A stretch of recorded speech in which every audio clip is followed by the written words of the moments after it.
నమస్కారం. A1 Telugu first news TV వార్తలకు స్వాగతం. ముందుగా వార్తలోని ముఖ్యాంశాలు. 2027లో జగన్ పాదయాత్ర చేస్తుండడంపై షర్మిల స్పందన. ఈ యాత్ర ప్రజల కోసం కాదు, అధికారం కోసమేనన్న ఏపీ కాంగ్రెస్ చీఫ్. జగన్లో స్వార్థం తగ్గి ప్రజలకు సేవ చేసే గుణం పెరగాలని హితవు. అప్పటి వరకు దేవుడు కరుణించడని వ్యాఖ్యలు. ఫోన్ ట్యాపింగ్ కేసులో కేసీఆర్ కు సిట్ నోటీసులు రాజకీయ కక్ష సాధింపు చర్యనని హరీష్ రావు ఆగ్రహం. సింగరేణి కుంభకోణం నుంచి దృష్టి మరల్చేందుకే ప్రభుత్వం కుట్ర అని విమర్శలు. ప్రభుత్వ వేధింపులకు భయపడం, ప్రజలే కాంగ్రెస్ కు బుద్ధి చెప్తారని హెచ్చరిక. వరదల బాధ మరిచేందుకు లడ్డూ వివాదం తెరపైకి తెచ్చారన్న రోజా. విజయవాడ వరదలపై విఫలమై లడ్డూ రాజకీయాలు ఆడుతున్నారని వ్యాఖ్య. వరద బాధితులను వదిలి లడ్డూపై తప్పుడు ప్రచారం చేశారన్న రోజా. హిందూ ధర్మాన్ని అవమానిస్తూ లడ్డూ నాటకాలు ఆడిందని వెల్లడి. మేడారం జాతరకు శాశ్వత అభివృద్ధి పనులు పూర్తి చేశామన్న అట్లూరి. 9 నెలల్లో మేడారం మౌలిక వసతులన్నీ పూర్తి చేశామని వ్యాఖ్య. సమ్మక్క సారాలమ్మ జాతరకు జాతీయ హోదా ఇవ్వాలని డిమాండ్. మేడారం అభివృద్ధికి కేంద్రం ప్రత్యేక నిధులు ఇవ్వాలని వ్యాఖ్య. విశాఖ భూములను సూట్ కేస్ కంపెనీలకు కట్టబెడుతున్నారన్న వైసీపీ. గీతం యూనివర్సిటీకి 55 ఎకరాలు అప్పగింపు వెనుక కుట్ర జరుగుతోందని ఆరోపణ. అభివృద్ధి పేరుతో విశాఖలో భూదోపిడీ జరిగిందన్న గుడివాడ అమర్నాథ్. చంద్రబాబు కుటుంబ ప్రయోజనాలకే ప్రభుత్వ భూములు దానం చేశారని వ్యాఖ్య. కూటమి ప్రభుత్వం అధికారంలోకి వచ్చినప్పటి నుంచి విశాఖలో విలువైన ప్రభుత్వ భూములను పెట్టుబడుల పేరుతో ప్రైవేటు సంస్థలకు కట్టబెడుతోందని వైఎస్ఆర్సీపీ నేత గుడివాడ అమర్నాథ్ ఆరోపించారు. తాజాగా గీతం యూనివర్సిటీకి 55 ఎకరాల భూమిని అప్పగించేందుకు ప్రభుత్వం సిద్దమవడం వెనుక సీఎం చంద్రబాబు కుటుంబ ప్రయోజనాలే ఉన్నాయని విమర్శించారు. సూట్ కేస్ కంపెనీలకు భూములు దారాదత్తం చేస్తూ ప్రజాస్వామ్య విలువలను కాలరాస్తున్నారని మండిపడ్డారు. విశాఖ నగర అభివృద్ధి పేరుతో భూదోపిడీ జరుగుతోందని, దీనిపై ప్రశ్నించేవారే లేరని ధీమాతో ప్రభుత్వం ముందుకు సాగుతోందన్నారు. ఈ నిర్ణయాన్ని తీవ్రంగా వ్యతిరేకిస్తూ రానున్న జీవీఎంసీ కౌన్సిల్ సమావేశంలో వైసీపీ కార్పొరేటర్లు గట్టిగా ప్రతిఘటన చేపడతారని స్పష్టం చేశారు. అదే 70 ఎకరాలు ఈ రోజు ప్రభుత్వ భూమిగా ఉండుంటే 7,000 కోట్ల రూపాయలు విలువైనటువంటి సంపద ఈ ప్రభుత్వానికి ఉండేది. అప్పుడు ఒక 70 ఎకరాలు, ఇప్పుడు ఒక 55 ఎకరాలు. మొత్తం కలిపి ఈ సంస్థ కేవలం చంద్రబాబు నాయుడు గారి తాలూకా నేతృత్వంలో వారి అధికారంలో ఉండగా దాదాపు 12,500 కోట్ల రూపాయలు ప్రభుత్వ ఆస్తిని కబ్జా చేసిందనేటువంటి విషయాన్ని ఈ సందర్భంగా ప్రజలకు తెలియజేస్తా ఉన్నాం. పక్కనే మీరు చూడండి, ప్రభుత్వ ఆస్తి ఆ రోజు జగన్మోహన్ రెడ్డి గారు ముఖ్యమంత్రిగా టూరిజం డిపార్ట్మెంట్ కి సంబంధించినటువంటి ప్రభుత్వ భవనాలు కేవలం 250 కోట్ల రూపాయలు పెట్టి ఈ రాష్ట్రంలో ఎక్కడా లేని విధంగా ఒక గొప్ప నిర్మాణాలు ఇక్కడ చేస్తే దీని మీద ఇదే స్థానంలో నించొని ఇదే ముఖ్యమంత్రి, ఇదే ఉప ముఖ్యమంత్రి, ఇదే ముఖ్యమంత్రి కొడుకు మన మీద ఆరోపణలు చేశారు. అది ప్రభుత్వ ఆస్తి, జగన్మోహన్ రెడ్డి గారి ఆస్తి కాదు, వైఎస్ఆర్ కాంగ్రెస్ పార్టీ ప్రభుత్వ ఆస్తి కాదు. ఈ రోజు దీని ఎదురుగా కేవలం రోడ్డు మాత్రమే మధ్యలో ఉంది. ఇక్కడ ఉన్నటువంటి గ్రౌండ్ ప్రభుత్వానికి, ఈ పక్కన ఉన్నటువంటి కాంపౌండ్ ప్రభుత్వ భూమి, ఆ వెనక ఉన్నటువంటి 50 ఎకరాల ప్రభుత్వ భూమి. ఈ రోజు ఇక్కడే 5,000 కోట్ల రూపాయల ప్రభుత్వ భూమిని కాజేస్తా ఉంటే ఈ రోజు ప్రభుత్వం మమ్మల్ని ఎవరు అడగడానికి లేదు, మమ్మల్ని ఎవరు ప్రశ్నించడానికి లేదు, మమ్మల్ని ఎవరు అడిగినా సరే నేను సమాధానం చెప్పాల్సినటువంటి పని లేదు అనేటువంటి రీతిలో ఈ రోజు వ్యవహరిస్తా ఉంది. తప్పకుండా ఈ పోరాటాన్ని ఎంత వరకైనా తీసుకుని వెళ్తాం. ఒకవేళ కాకనే కాదు అని చెప్పి రేపు ఎలా చేసినా రేపు వైఎస్ఆర్ కాంగ్రెస్ పార్టీ ప్రభుత్వం వచ్చిన తర్వాత తిరిగి తీసుకునేటువంటి బాధ్యత వైఎస్ఆర్ కాంగ్రెస్ పార్టీ తీసుకుంటుంది అనేటువంటి విషయాన్ని కూడా ఈ సందర్భంగా తెలియజేస్తా ఉన్నాం.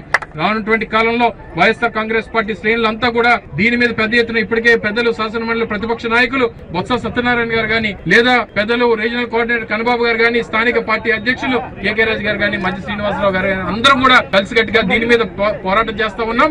రేపు కార్యక్రమంతో పాటు రేపు జరుగుతున్నటువంటి పరిణామాలు బట్టి రానున్నటువంటి కాలంలో కూడా పెద్ద ఎత్తున దీని మీద కార్యాచరణ తీసుకుని ఒక్క గీతం సంస్థకే కాదు, రానున్నటువంటి కాలంలో ఏ సంస్థకి, ఏ ప్రైవేట్ సంస్థకి, ఏ రియల్ ఎస్టేట్ సంస్థకి వారికి కావాల్సినటువంటి ఏ సంస్థకి ఇచ్చుకున్నా సరే దాన్ని అడ్డుకునేటువంటి. కేసీఆర్ కు సిట్ నోటీసులు ఇవ్వడాన్ని మాజీ మంత్రి హరీష్ రావు తీవ్రంగా ఖండించారు. ఇది న్యాయపరమైన చర్య కాదని, పూర్తిగా రాజకీయ కక్షతో చేసిన చర్యగా అభివర్ణించారు.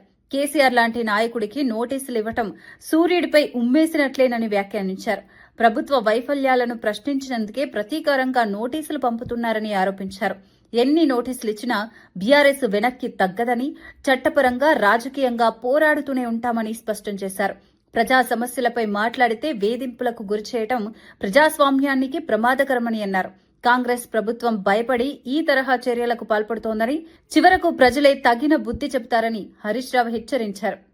నేను అసెంబ్లీలో కొట్లాడుతున్నా, రోజు మాట్లాడుతున్నాం, ఇక గట్టిగా అడుగుతున్నామని తాపకొక నోటీసులు పంపుతున్నారు, ప్రేమలేఖలు పంపుతున్నారు.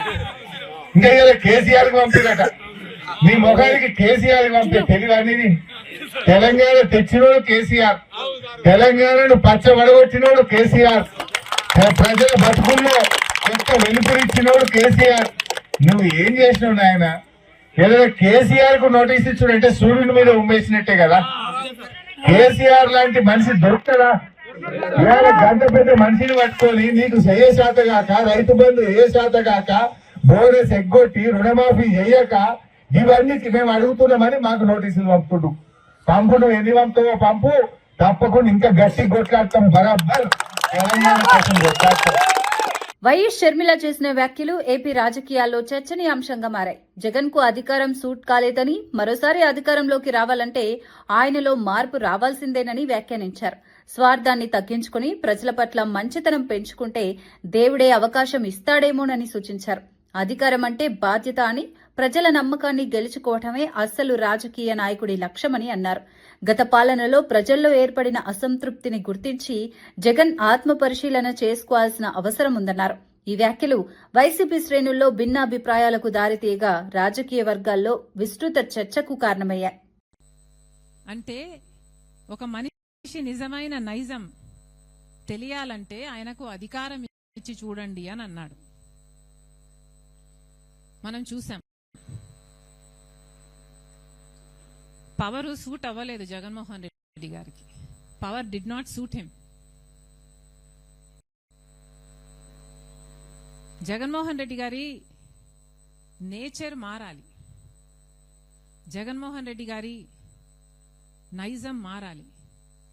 జగన్మోహన్ రెడ్డి గారిలో మార్పు వస్తే, జగన్మోహన్ రెడ్డి గారిలో స్వార్థం తగ్గి మంచితనం పెరిగితే మేబీ దేవుడిస్తాడేమో.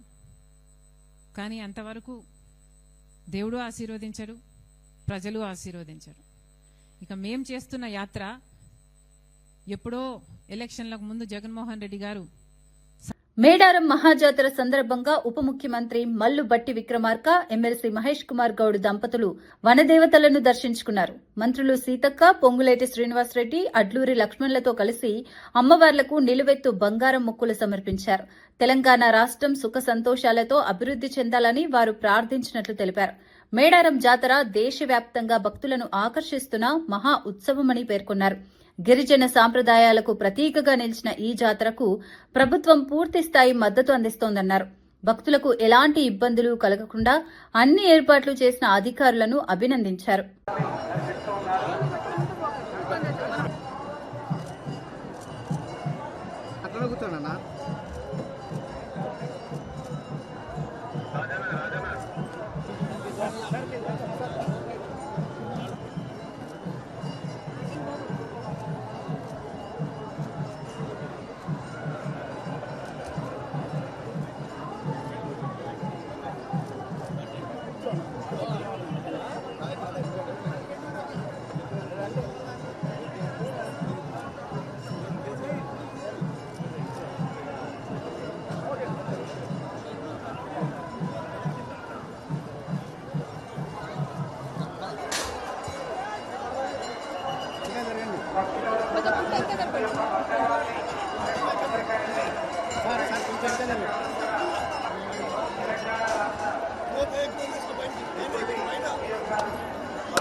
గీతం యూనివర్సిటీకి 5,000 కోట్ల విలువైన 55 ఎకరాల భూమిని అప్పగించడాన్ని వైఎస్సార్సీపీ నేత కురసాల కన్నబాబు తీవ్రంగా తప్పుబట్టారు.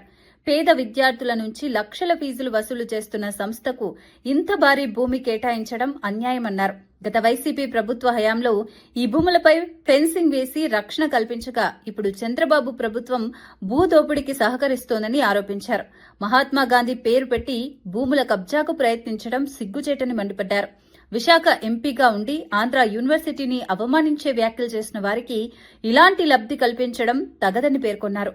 అడుగుతున్నాం, ప్రజల్ని తప్పుదారి పట్టించి అబద్దాలని ప్రచారం చేసి ఎన్నికల ముందు ల్యాండ్ టైటిలింగ్ యాక్ట్ తీసుకొచ్చాడు జగన్ గారు, తీసుకొస్తే భూములు లాగేసుకుంటారని తప్పుడు ప్రచారం చేసి ఇప్పుడు ఏ టైటిలింగ్ యాక్ట్ తీసుకొచ్చారని మీరు ప్రభుత్వ భూములన్నింటినీ కూడా మీ సొంత కుటుంబానికి లాక్కుంటున్నారని వైఎస్ఆర్ పార్టీ ప్రశ్నిస్తోంది. కేవలం మీ స్వార్థం కోసం మీకున్న మీడియా బలంతో తప్పుడు ప్రచారం చేసి వేల కోట్ల రూపాయలని దోచుకునే కార్యక్రమం చేస్తా ఉన్నారు. మళ్ళీ ఆ ఎంపీ గారు భరత్ గారు చెప్తాడు, మొన్న ఏదో ఆంధ్ర యూనివర్సిటీ ప్రోగ్రామ్ కి వెళ్లి ఇవన్నీ పేదలు చదువుకునేవి, మా దగ్గర డబ్బున్నవాడు మాత్రమే చదువుకోగలుగుతాడు అంటాడు. అంటే మీరు ప్రభుత్వ భూములు కబ్జా చేసి మీరు లక్షల కోట్లు సంపాదించే కార్యక్రమం చేస్తూ కనీసం ఒక్క పేదవాడికైనా మీరు ఉచితంగా సీట్ ఇచ్చారా? ఇవ్వాల్సిన బాధ్యత మీకు లేదా అని అడుగుతున్నాం. నిన్న మొన్న గీతం చర్చ వచ్చినప్పుడు చాలా మంది పెద్దలు చెప్తున్నారు 5,000 రూపాయలు తక్కువైతే కూడా అక్కడి నుంచి యూనివర్సిటీ నుంచి బయటికి పంపించే కార్యక్రమం చేస్తారు వీళ్ళని. ఇంత దుర్మార్గంగా ఒక విద్యా సంస్థ నడుపుతూ దానికోసం కబ్జాలు పెడుతూ కబ్జా చేస్తే తప్పేంటి, ఆ భూమి మా చేతిలో ఉందంటారు. అంటే ఎవరి చేతిలో ఉన్న భూమి వాడికి చెందుతుందా అని అడుగుతున్నాం. గతంలో దున్నేవాడిదే భూమి అన్నారు, ఇప్పుడు చంద్రబాబు రాజ్యంలో కబ్జా చేసిన వాడిదే భూమి అని ఏమన్నా చట్టం తీసుకొస్తే దాన్ని చెప్పమని చెప్పి అడుగుతున్నాం. రేపు కౌన్సిల్లోను ఆ తర్వాత అవసరమైతే పార్లమెంట్ వరకు కూడా ఈ చంద్రబాబు కుటుంబం భూ కబ్జాల వ్యవహారాన్ని గట్టిగా నిలదీసే కార్యక్రమాన్ని వైఎస్ఆర్ పార్టీ తీసుకుంది. మా నాయకుడు జగన్మోహన్ రెడ్డి గారు ప్రభుత్వ భూముల్ని కాపాడే కార్యక్రమం ఆ రోజు ముఖ్యమంత్రిగా చేస్తే ఈ రోజు అధికారంలోకి వచ్చినప్పటి నుంచి పప్పు బెల్లాలాగా మీరు భూములు పంచే కార్యక్రమం చేస్తా ఉన్నారు. దీన్ని ఖచ్చితంగా వైఎస్ఆర్ పార్టీ అడ్డుకుంటుందని చెప్తూ చంద్రబాబు నాయుడు ముఖ్యమంత్రి అయిన ప్రతిసారి తమ కుటుంబాన్ని లక్ష్యంగా చేసుకుని అక్రమ కేసులు పెట్టడం పరిపాటిగా మారిందని వైసీపీ నేత తీవ్ర విమర్శలు చేశారు. తాను జైలుకు వెళ్లడం మాత్రమే కాకుండా పెద్ద కుమారుడిపై 10 కేసులు, చిన్న కుమారుడిపై కూడా కేసులు పెట్టారని వాపోయారు. రాజకీయ కక్షతోనే ఇలా వ్యవహరిస్తున్నారని విమర్శించారు. అధికారాన్ని ఉపయోగించి ప్రత్యర్థులను భయపెట్టే ప్రయత్నమే తప్ప పాలనలో ప్రజలకు ఉపయోగపడే నిర్ణయాలు లేవని అన్నారు. కుటుంబ సభ్యులను సైతం వదలకుండా వేధింపులకు గురి చేస్తున్నారని ఆవేదన వ్యక్తం చేశారు. చంద్రబాబు పాలనలో చట్టం ప్రతిపక్షాలకు మాత్రమే వర్తిస్తుందా అని ప్రశ్నించారు. ప్రజాస్వామ్యంలో ఇలాంటి కక్ష సాధింపు రాజకీయాలకు చోటు ఉండకూడదని, ప్రజలే తగిన సమయంలో సమాధానం చెబుతారని హెచ్చరించారు. చంద్రబాబు ముఖ్యమంత్రి అయినప్పుడల్లా అరెస్టులు కావడం సహజం. అనేక నెలలు అప్పుడు జైల్లో పెట్టారు, అనేక జైళ్లు తిప్పారు. ఇప్పుడు ఒకేసారి 230 రోజులు జైల్లో పెట్టారు, 8 నెలల పాటు జైల్లో పెట్టారు. మరలా ముఖ్యమంత్రి అయ్యారు చంద్రబాబు గారు, మరలా ముఖ్యమంత్రి అయ్యారు కాబట్టి మరలా జైల్లో పెట్టారు. మరలా జైలుకి పంపి కక్ష సాధింపు చర్యలు పాల్గొంటున్నాడు. సరే ఈసారి ఏం చేస్తున్నారు? నా ఒక్కరితో వదిలారంటే నా ఒక్కరితో వదల్లా. ఈసారి జగనన్న మా లీడర్ జగనన్న నా కొడుకుని చంద్రబాబు సొంతూరికి మా పార్టీ తరఫున ఎమ్మెల్యే అభ్యర్థిగా పెట్టాడు. నా కొడుకు ఎమ్మెల్యే అభ్యర్థిగా పోటీ చేశాడు కాబట్టి వాడి మీద ఇప్పటికి 10 కేసులు పెట్టారు, వాడిని వేధిస్తున్నారు. సరే వాడితో వదిలారంటే జగనన్న మా రెండో కొడుకు హర్షిత్ రెడ్డి అని ఉంటాడు. ఇది స్టూడెంట్ లీడర్గా అతన్ని జగనన్న అపాయింట్ చేసి పార్టీ తరఫున విద్యార్థి నాయకుడిగా రాష్ట్ర వర్కింగ్ ప్రెసిడెంట్గా పెట్టారు. వాడు రాష్ట్ర వర్కింగ్ ప్రెసిడెంట్గా విద్యార్థి నాయకుడు అయ్యాడని ఇప్పుడు వాడి మీద కూడా కేసులు పెట్టారు, వాడిని అరెస్ట్ చేస్తామంటున్నారు. అసలు నాకు అర్థం కాని ఏంటంటే చంద్రబాబు నాయుడు గారు పుట్టినటువంటి ఊరిలో నేను పుట్టడం తప్ప, చంద్రబాబు నాయుడుకు పుట్టినటువంటి గ్రామంలో నేను పుట్టడంతో నాకేంటి సంబంధం? తెలంగాణతో పాటు ఇతర రాష్ట్రాల నుంచి లక్షలాది మంది భక్తులు మేడారం సమ్మక్క సారలమ్మ జాతరకు తరలివస్తున్నారని మంత్రి పొంగులేటి శ్రీనివాసరెడ్డి తెలిపారు. భక్తులకు ఎలాంటి ఇబ్బందులు కలగకుండా మౌలిక సదుపాయాలన్నింటినీ ముందుగానే సిద్ధం చేశామని చెప్పారు. తాగునీరు, వైద్య సదుపాయాలు, భద్రత, రవాణా వంటి అంశాలపై అధికారులు నిరంతరం పర్యవేక్షణ చేస్తున్నారని పేర్కొన్నారు. ఇప్పటి వరకు ఎలాంటి అవాంఛనీయ ఘటనలు జరగలేదని, జాతర ప్రశాంతంగా కొనసాగుతోందన్నారు. ప్రభుత్వం, మంత్రులు, ఉన్నతాధికారులు సమన్వయంతో పనిచేస్తూ భక్తులకు సేవలు అందిస్తున్నారని తెలిపారు. ఈ మహాజాతర గిరిజనుల ఆత్మగౌరవానికి ప్రతీకగా నిలుస్తోందని, దేశవ్యాప్తంగా మేడారం జాతరపై ఆసక్తి పెరుగుతోందని మంత్రి వ్యాఖ్యానించారు. ఇప్పుడే అధికారుల్ని ప్రెస్ మీట్కి రావడానికి ముందు అడిగాను. నిన్న సుమారు 25 నుంచి 28 లక్షల మంది పైచీలకు వచ్చారని, ఈరోజు ఇప్పటికే సుమారు 30 లక్షలు దాటిందని అధికారులు అంచనా వేస్తున్నారు. ఇది మరింత ఈరోజు రాత్రికి సమ్మక్క గద్దె మీదకి ఈరోజు సాయంత్రం ఇచ్చేస్తున్నారు. వారు వచ్చిన తర్వాత భక్తుల పోటు మరింత పెరుగుద్ది. అది at a time more than 1 crore public ఈ మేడారానికి ఒక్క తెలంగాణ రాష్ట్రంలోని గిరిజనులు గిరిజనేతరులే కాకుండా పరిసర రాష్ట్రాల నుంచి కూడా భక్తులు వస్తున్నారనేది సమాచారం ఉంది. దానికి తగ్గ అన్ని ఏర్పాట్లు రాష్ట్ర ప్రభుత్వ పక్షాన సహచర మంత్రులు అందరం దగ్గరుండి అది పర్యవేక్షిస్తున్నాం. తప్పకుండా భక్తులకు ఎక్కడా అసౌకర్యం కలగకుండా ఉండే విధంగా ఎవరైనా ఒకళ్ళు ఇద్దరు సోషల్ మీడియాలో దుష్ప్రచారాలు ఏవైనా చేసినా ఆ దుష్ప్రచారాలు ఏవి కూడా నమ్మాల్సిన పని లేదు. బీఆర్ఎస్ ఎమ్మెల్యే పాడి కౌశిక్ రెడ్డిని పోలీసులు అదుపులోకి తీసుకునే ప్రయత్నం చేయడంతో పరిస్థితి ఉద్రిక్తంగా మారింది. పోలీసులు అడ్డుకోవడంపై ఎమ్మెల్యే తీవ్ర అభ్యంతరం వ్యక్తం చేస్తూ వాగ్వాదానికి దిగారు. తనను ఎలా అడ్డుకుంటారని ప్రశ్నిస్తూ పోలీసులతో ఘర్షణకు దిగినట్లు సమాచారం. పరిస్థితిని అదుపులోకి తీసుకునేందుకు పోలీసులు అప్రమత్తమయ్యారు. అనంతరం ఎమ్మెల్యే కౌశిక్ రెడ్డిని కరీంనగర్కు తరలించారు. ఈ ఘటన జాతర ప్రాంతంలో కొంతసేపు ఉద్రిక్తతకు కారణమైంది. భక్తులకు ఇబ్బందులు కలగకుండా పోలీసులు భద్రతను మరింత కట్టుదిట్టం చేశారు. ఘటనపై రాజకీయ వర్గాల్లో చర్చలు మొదలయ్యాయి.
తిరుమల శ్రీవారి లడ్డూ అంశంలో వివాదాస్పదమైన ఫ్లెక్సీల ఏర్పాటు చేస్తున్నారని వైసీపీ లీగల్ సెల్ అధ్యక్షుడు ఎం మనోహర్ రెడ్డి పోలీసులకు ఫిర్యాదు చేశారు.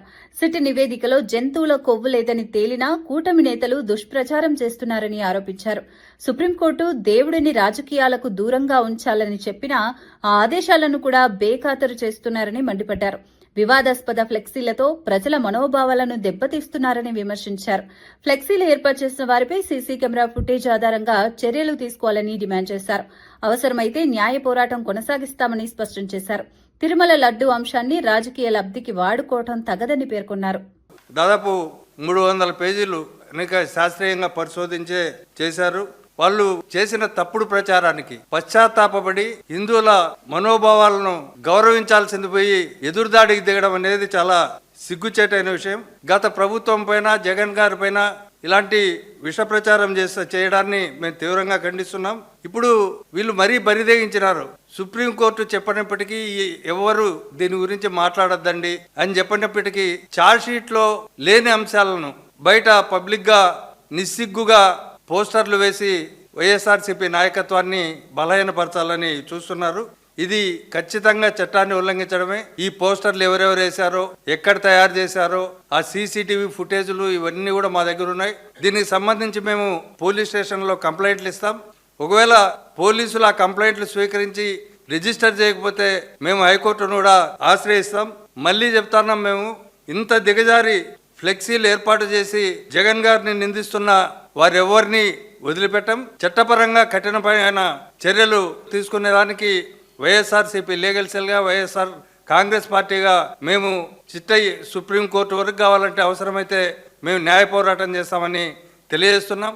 ఇలాంటి దుష్ప్రచారాలు ఇప్పటికైనా మానుకొని పరిపాలన పైన వాళ్ళు దృష్టి పెట్టి వాళ్ళు దేశవ్యాప్తంగా ప్రపంచవ్యాప్తంగా ఉన్న హిందువులకు వాళ్ళ మనోభావాలు దెబ్బతీసినందుకు క్షమాపణలు చెప్పాల్సిందిగా తెలుగుదేశాన్ని ఈ సందర్భంగా కోరుతున్నాం.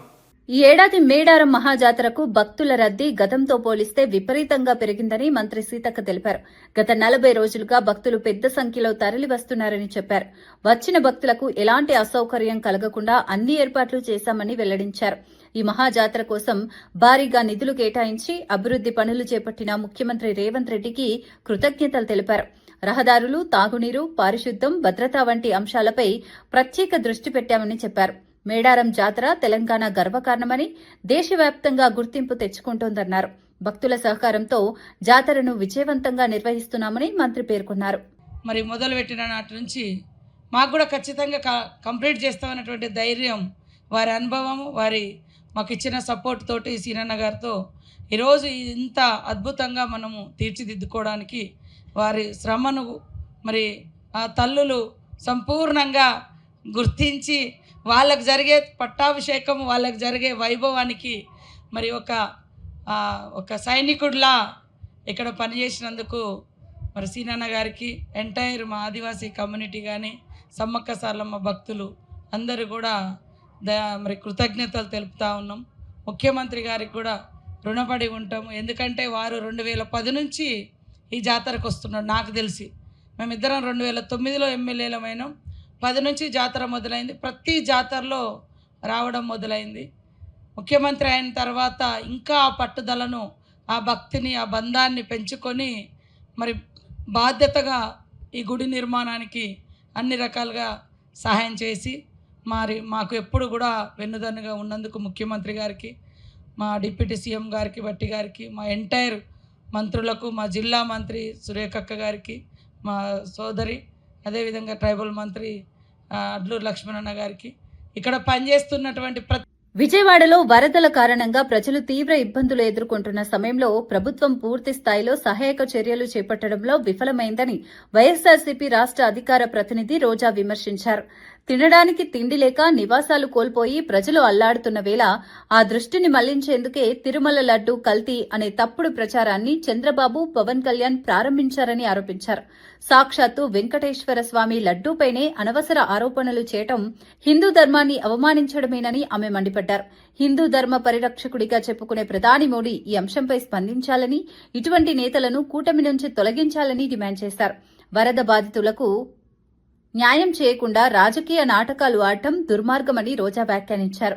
చచ్చిపోండి అని చెప్పి వదిలేశారు. వీళ్ల చేతగానితనానికి, ప్రజల మీద వీళ్ళకి చిత్తశుద్ధి లేకపోవటం వల్ల, వీళ్ళు సరైన సమయంలో స్పందించకపోవటం వల్ల విజయవాడ మునిగిపోయి ప్రజలు అల్లల్లాడిపోతే వాళ్ళని కాపాడాల్సిన బాధ్యత పక్కన పెట్టి ఈ డైవర్ట్ పాలిటిక్స్ తీసుకొచ్చి సాక్షాత్తు కలియుగ దైవమైన వెంకటేశ్వర స్వామి మీదే బురద చల్లే ప్రయత్నం చంద్రబాబు నాయుడు చేశాడు. అంటే ఈయనని ఏమనాలో ఒకసారి ఆలోచించండి. మళ్ళీ ఈ జిల్లాలో పుట్టాడు, చిత్తూరు జిల్లాలో పుట్టి, రాయలసీమలో పుట్టి, ఈ ప్రాంతం వల్ల 4 సార్లు ముఖ్యమంత్రి అయిన చంద్రబాబు నాయుడు ఈరోజు అధికార మదంతో, అధికార అహంకారంతో ఈయన మాట్లాడుతూ ప్యాకేజీలు ఇచ్చి పవన్ కళ్యాణ్ తో కూడా మాట్లాడిచ్చారు. అంటే ఇలాంటి వాళ్ళు ఇంకా అవసరమా అని అడుగుతున్నాను. మోడీ గారు, హిందూ ధర్మాన్ని పరిరక్షించే మీరు ఇలాంటి దేవుణ్ణి కూడా కించపరిచే వ్యక్తుల్ని మీ కూటమిలో పెట్టుకుంటే మీ మీదే ప్రజలకు అనుమానం వచ్చే అవకాశం ఉంటుంది. ముందు కూటమిలోంచి వీళ్ళని మెడబట్టి బయటకు గంటండి, తర్వాత వీళ్ళ మీద కేసులు పెట్టి కోర్టులో వీళ్ళని దోషులుగా నిలబెట్టండి.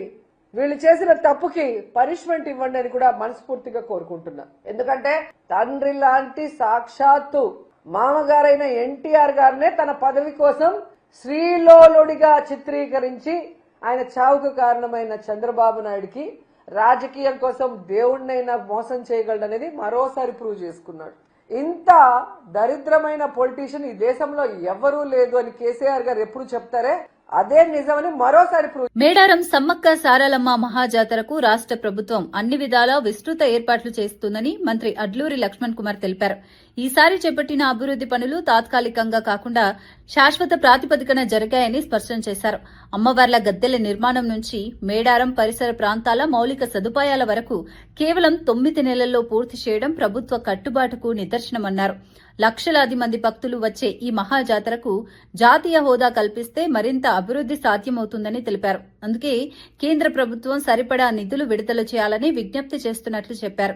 గిరిజనుల ఆరాధ్య దైవంగా సమ్మక్క సారలమ్మ జాతరకు ఉన్న ప్రాధాన్యతను గుర్తించి దేశవ్యాప్తంగా గుర్తింపు తీసుకురావడమే లక్ష్యమని మంత్రి పేర్కొన్నారు. గౌరవనీయులు కేంద్ర ట్రైబల్ శాఖ మంత్రులు జోవల్ గారు, అదేవిధంగా మన తెలంగాణ రాష్ట్రం నుంచి కేంద్ర మంత్రివర్యులుగా ఉన్నటువంటి గౌరవనీయులు పెద్దలు కిషన్ రెడ్డి గారు, స్థానిక శాసనసభ్యురాలు మంత్రివర్యులు సీతక్క గారు, గౌరవ ముఖ్యమంత్రి గారు ఇచ్చినటువంటి బాధ్యత, మా ఇన్ఛార్జ్ మినిస్టర్గా పెద్దలు పొంగులేటి శ్రీనివాసరెడ్డి గారు కేవలం 9 నెలలనే సమ్మక్క సారలమ్మ జాతర గద్దెల పునర్నిర్మాణం కానీ, అదేవిధంగా మౌలిక సదుపాయాల విషయం లోపల వారికి ఉన్న అనుభవాన్ని బట్టి మన పెద్ద ఎత్తున లక్షలాది మంది ప్రజలకు ఇబ్బంది జరగకుండా మా మీడియా మిత్రుల సాక్ష్యం అని చెప్పి మనవి చేసుకుంటూ, నేను మా ट्राइबल डिपार्टमेंट तरफ ना हमारे जोयल साहब का मैं एक रिक्वेस्ट है साहब, ये फेस्टिवल नेशनल फेस्टिवल के साथ हम दरकार आपको रेपुटेशन दे रहे साहब, और एक सब नेशनल फेस्टिवल के वास्ते जातीय फेस्टिवल के वास्ते हम रिक्वेस्ट कर रहे साहब. और एक रिक्वेस्ट है साहब, हमारा ट्राइबल डिपार्टमेंट की तरफ से बहुत गवर्नमेंट ऑफ इंडिया का फाइनेंशियल सपोर्ट, फाइनेंशियल एडेड का फंड्स रिलीज करने के लिए हमको रिप्रेजेंटेशन दे रहे साहब. हम हमारा चीफ मिनिस्टर की तरफ से, हमारा सरकार की तरफ से आप बहुत बहुत शुक्रिया साहब. हम इन्विटेशन 10 दिन के पीछे हम पर्सनली इन्विटेशन दिए, तो हम दिल्ली से आप हमारा किशन रेड्डी साहब दोनों हमारा సమ్మక్క సారక్క జాతర ఆనే के लिए మోస్ట్ వెల్కమ్. తిరుమల లడ్డూ తయారీలో ఉపయోగించిన నెయ్యిపై జరుగుతున్న ఆరోపణలపై వైవి సుబ్బారెడ్డి కీలక వ్యాఖ్యలు చేశారు. 2024 జులైలో సరఫరా చేసిన నెయ్యిలో కల్తీ జరిగినప్పటికీ జంతుకొవ్వు లేదని సిట్ తుది ఛార్జిషీట్ స్పష్టంగా తేల్చిందని తెలిపారు. వైసీపీ హయాంలో వచ్చిన 4 ట్యాంకర్ల నెయ్యిలో కూడా ఎలాంటి జంతుకొవ్వు కలవలేదని సిట్ నిర్ధారించిందన్నారు. ఆ నెయ్యిని ఇతర రూపంలో టీటీడీకి సరఫరా చేసి లడ్డూ తయారీలో ఉపయోగించారని వెల్లడించారు. తనపై అలాగే వైఎస్సార్సీపీ అధినేత జగన్మోహన్ రెడ్డిపై చేసిన అవినీతి ఆరోపణలకు కూటమి ప్రభుత్వం సమాధానం చెప్పాలని ఆయన డిమాండ్ చేశారు. ఆధారాలు లేని ఆరోపణలతో భక్తుల మనోభావాలను దెబ్బతీయడం తగదని అన్నారు. 2024 జులైలో సప్లై చేసిన ఘీలో జంతు కొవ్వు ఉందా, లేకపోతే ఆ ఘీ కల్తీ అయి ఘీయా, లేదా జంతు కొవ్వు కల్తీ అయిందా అనేది నిర్ధారణ చేయాలని, ఒకవేళ జంతు కొవ్వు కలిసి బట్టే ఆ ఘీని, ఆ నెయ్యిని స్వామివారి ప్రసాదాలు చేయటంలో కానీ, లడ్లు తయారు చేయటంలో కానీ వాడారా లేదా అని నిర్ధారణ చేయాలని చెప్పి సిట్టు ప్రధానంగా పేర్కొంది. కానీ నిన్న ఛార్జ్షీట్ సబ్మిట్ చేసిన దానిపైన చూస్తే నెయ్యి కల్తీ జరిగింది, దాంట్లో జంతు కొవ్వు అయితే లేదని చెప్పి చాలా స్పష్టంగా చెప్పడం జరిగింది. అదే సిట్ ఛార్జ్షీట్ ఫైల్ చేసిన రిపోర్ట్లో జూలైలో ఏదైతే చంద్రబాబు నాయుడు గారు జంతు కొవ్వు కలిసిన ఘీని వైసీపీ హయాంలో సప్లై చేశారు అని ఏదైతే జూలైలో వచ్చిన ఘీ శాంపిల్స్లో ఉంది అని చెప్పారో, అది అల్టిమేట్గా నిన్న ఫైల్ చేసిన ఛార్జ్షీట్లో కూడా ఆ 4 ట్యాంకర్స్లో కూడా జంతు కొవ్వు లేదని రిపోర్ట్ వచ్చిందని ఛార్జ్షీట్లో మెన్షన్ చేశారు. మరి ఆ 4 ట్యాంకర్స్ కూడా మళ్ళా వేరే రూపాన టీటీడీకి సప్లై చేసి నెయ్యి లడ్డూల తయారీలో కూడా వాడటం జరిగింది. దీనికి ప్రభుత్వం ఏం సమాధానం చెప్తారు? ఎందుకంటే ఎంతోమంది భక్తుల మనోభావాలకు సంబంధించిన అంశం ఇది. ఆ రోజేమో ఆ విధంగా ఏదైనా కాన్ఫరెన్స్తో ప్లాన్ చేసుకొని గత ప్రభుత్వంపై దుమ్మెత్తి పోయాలి అని ఒక దురుద్దేశంతో ఆ రోజు ఆ విధంగా మాట్లాడారా? మళ్ళీ ఇప్పుడు ఏ విధంగా అయితే ఆ అడల్టెడ్ ఘీని మళ్ళా వాడారా? ఈ అంశాలపై కూడా స్పష్టత రావాలని చెప్పి నేను ఈ సందర్భంగా కోరుకుంటూ ఉన్నాను. తిరుమల లడ్డూ నెయ్యి విషయంలో చంద్రబాబు, ఆయన కుమారుడు పవన్ కళ్యాణ్ కావాలని అబద్దాలు ప్రచారం చేశారని వైఎస్సార్సీపీ ప్రధాన కార్యదర్శి నందమూరి లక్ష్మీపార్వతి తీవ్రంగా విమర్శించారు. సీబీఐ సిట్ ఛార్జిషీట్తో అసలు నిజాలు బయటపడ్డాయని, నెయ్యిలో ఎలాంటి జంతు కొవ్వు లేదని స్పష్టంగా తేలిందని తెలిపారు. అయినా చంద్రబాబు పశ్చాత్తాపం లేకుండా మాట్లాడటం రాజకీయ దిగజారుడుకు నిదర్శనమన్నారు. గతంలో జగన్మోహన్ రెడ్డి టీటీడీ మాజీ చైర్మన్లపై చేసిన ఆరోపణలు పూర్తిగా అసత్యమని సిట్ నిర్ధారించిందన్నారు. భక్తుల విశ్వాసాన్ని రాజకీయ లాభాల కోసం వాడుకోవడం అత్యంత నీచమని వ్యాఖ్యానించారు. ఈ వివాదంలో చంద్రబాబు మరోసారి ప్రజల ముందు దొరికిపోయారని లక్ష్మీపార్వతి ఘాటు వ్యాఖ్యలు చేశారు. అప్పటికప్పుడే తేడతెల్లం కావట్లేదా? నువ్వు ఇచ్చినటువంటి అనేక విషయాల మీద, అదేవిధంగా రైతు పుస్తకాల మీద కూడా మరి దాని మీద నువ్వు చేసిన ప్రచారం మొన్న ఏమైంది? అది కూడా తేడతెల్లం అయిపోయింది. జగన్ గారు చేసిన మంచి పని అని చెప్పి వచ్చింది. మరి ఇట్లాంటి అబద్ధాలు ఆడుతున్నప్పుడు, అవి రుజువులు అవుతున్నప్పుడు, ఆ నిజాలు బయటకు వస్తున్నప్పుడు నువ్వు సిగ్గుపడాలా? పడవుగా. ఎందుకంటే నీకు సిగ్గు అనేది నీ పుట్టుకలోనే లేదు గనుక, నీకు అసలు ఆ విధమైనటువంటి ఆత్మాభిమానం కించిత్తు కూడా లేదు గనుక, నీ చెప్పాలంటే ప్రజల దురదృష్టం కొద్దీ నువ్వు మళ్ళీ పరిపాలనలోకి వస్తూ ఉన్నావు. ఎన్ని అడ్డదారులు దొక్కుతావో దానికి అందరికీ తెలుసు. ఎన్ని పార్టీల కాళ్ళు పట్టుకుంటావో నీ నీచమైన బ్రతుకు అంతే కదా. దేవుళ్ళంటే ఎన్టీఆర్ని పట్టన పెట్టుకున్నావు, ఆ రోజు వెన్నుపోటు పొడిచావు, చెప్పులేయించావు. ఆ రోజు దాన్ని మైపుచ్చడానికి లక్ష్మీపార్వతి మీద నిందలేయించావు. ఇదే పచ్చ మీడియాను పెట్టుకొని అడ్డంగా పెట్టుకొని అబద్ధాల మీద అబద్ధాలు. ఇప్పటికీ అదే అబద్ధాలు లక్ష్మీపార్వతి మీద చేస్తున్నావు. తర్వాత నీ కొడుకు లాంటి జగన్మోహన్ రెడ్డి అద్భుతమైన పరిపాలన చేస్తే ఆయన మీద ఇక మొదలు పెట్టావు. జైలుకు పంపించావు, మరి 16 నెలలు జైల్లో పెట్టావు. అయినా కూడా రాజశేఖర్ బిడ్డ గనక, ధైర్యవంతుడు గనక నిలబడి నీ కుట్రలు కుయుక్తులన్నీ ఎదుర్కొని వచ్చి స్వయంగా ఎవరి సాయం లేకుండానే అతను ముఖ్యమంత్రి కాగలిగాడు, ఈ రాష్ట్రానికి ఎన్నుకోబడ్డాడు. మొన్న జరిగిన ఎలక్షన్ మళ్ళీ జగన్ గెలుస్తాడని చెప్పి ఈవీఎంల ద్వారా మోసం చేసి ఎలక్షన్ కమిషన్ గుప్పిట్లో పెట్టుకొని మళ్ళా మొన్న గెలిచి వచ్చి ఇది ఒక గెలిపేనంసి. ఇంత హీనమైన బ్రతుకు ఎవ్వరూ కూడా ఈ చరిత్రలో ఇంతవరకు కూడా మేము చూడలేదు. నిజంగా చంద్రబాబు ఛీ, నిజంగా ఛీ, ఇట్లా తిట్టాలనిపిస్తోంది. ఏ పదాలు, ఎందుకంటే నాకు పరుష పదాలు రావు గనక ఇక ఈ భాష చీ అనే పదం కంటే కూడా ఇంకా హీనమైన పదం ఇంకొకటి ఉంటుందని నేను అనుకోను. వార్తలు ముగించే ముందు ముఖ్యాంశాలు మరోసారి. 2027లో జగన్ పాదయాత్ర చేస్తుండడంపై షర్మిల స్పందన. ఈ యాత్ర ప్రజల కోసం కాదు, అధికారం కోసమేనన్న ఏపీ కాంగ్రెస్ చీఫ్. జగన్లో స్వార్థం తగ్గి ప్రజలకు సేవ చేసే గుణం పెరగాలని హితవు. అప్పటి వరకు దేవుడు కరుణించడని వ్యాఖ్యలు. ఫోన్ ట్యాపింగ్ కేసులో కేసీఆర్ కు సిట్ నోటీసులు రాజకీయ కక్ష సాధింపు చర్యనని హరీష్ రావు ఆగ్రహం. సింగరేణి కుంభకోణం నుంచి దృష్టి మరల్చేందుకే ప్రభుత్వం కుట్ర అని విమర్శలు. ప్రభుత్వ వేధింపులకు భయపడం, ప్రజలే కాంగ్రెస్ కు బుద్ధి చెప్తారని హెచ్చరిక. వరదల బాధ మరిచేందుకు లడ్డూ వివాదం తెరపైకి తెచ్చారన్న రోజా. విజయవాడ వరదలపై విఫలమై లడ్డూ రాజకీయాలు ఆడుతున్నారని వ్యాఖ్య. వరద బాధితులను వదిలి లడ్డూపై తప్పుడు ప్రచారం చేశారన్న రోజా. హిందూ ధర్మాన్ని అవమానిస్తూ లడ్డూ నాటకాలు ఆడిందని వెల్లడి. మేడారం జాతరకు శాశ్వత అభివృద్ధి పనులు పూర్తి చేశామన్న అట్లూరి. 9 నెలల్లో మేడారం మౌలిక వసతులన్నీ పూర్తి చేశామని వ్యాఖ్య. సమ్మక్క సారలమ్మ జాతరకు జాతీయ హోదా ఇవ్వాలని డిమాండ్. మేడారం అభివృద్ధికి కేంద్రం ప్రత్యేక నిధులు ఇవ్వాలని వ్యాఖ్య. విశాఖ భూములను సూట్ కేస్ కంపెనీలకు కట్టబెడుతున్నారన్న వైసీపీ. గీతం యూనివర్సిటీకి 55 ఎకరాలు అప్పగింపు వెనుక కుట్ర జరుగుతోందని ఆరోపణ. అభివృద్ధి పేరుతో విశాఖలో భూదోపిడీ జరిగిందన్న గుడివాడ అమర్నాథ్. చంద్రబాబు కుటుంబ ప్రయోజనాలకే ప్రభుత్వ భూములు దానం చేశారని వ్యాఖ్య.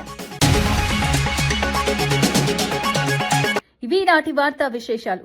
మరో బులెటిన్లో మళ్ళీ కలుద్దాం. నమస్కారం.